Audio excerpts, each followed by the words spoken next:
أعوذ بالله من الشيطان الرجيم.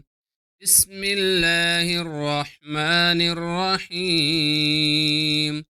السلام علیکم ورحمۃ اللہ وبرکاتہ۔ ناظرین، ہم آج آپ کو عاشورہ کے دن کی فضیلت بیان کریں گے اور اس دن روزہ رکھنے کی کتنی زیادہ اہمیت ہے اور کتنا ثواب ملتا ہے وہ بھی آپ کو بتائیں گے۔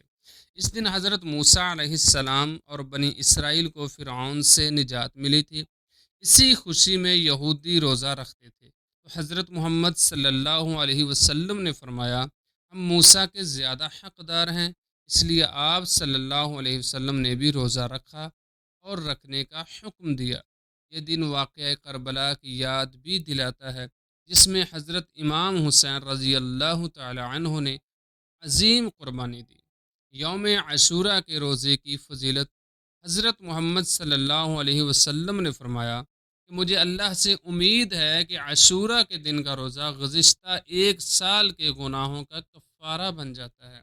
اور آپ صلی اللہ علیہ وسلم نے یہ بھی فرمایا کہ اگر میں آئندہ سال زندہ رہا تو 9ویں محرم کا روزہ بھی رکھوں گا، تاکہ یہود کی مشابہت نہ رہے۔